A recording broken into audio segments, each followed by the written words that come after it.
astrologer.com, and this is your horoscope from the 8th to the 14th of July. So this week, Mercury Retrograde is starting. Woohoo! It is in fact the 6th planet to go retrograde, so we've got a lot of intense retrograde energy right now. What this is doing is, it's on the one hand, a little bit of bad news. It's going to be emotionally triggering people. So you might find you have like a new surge of emotions because Mercury in Leo, moving back into Mercury in Cancer, they're both quite emotional signs.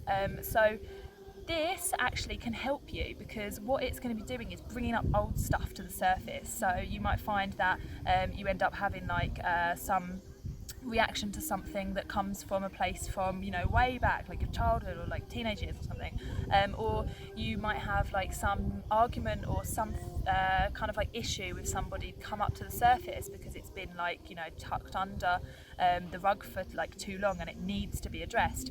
So basically anything emotional right now is going to come up to the surface because it needs to be addressed basically before you can move forwards.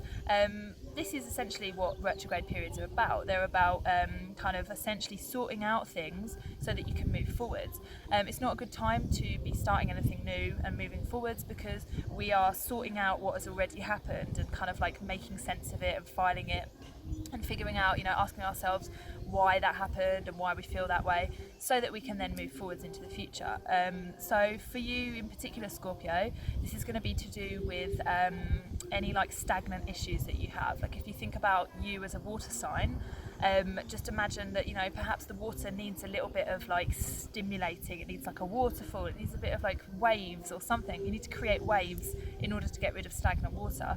So if you just imagine that metaphor, creating waves, there might be some emotional turbulence, but it is all for good reason. It's going to bring stuff up that needs to be addressed. So yeah, just embrace anything, surrender to the process and allow it to be, and you'll have a good Mercury retrograde.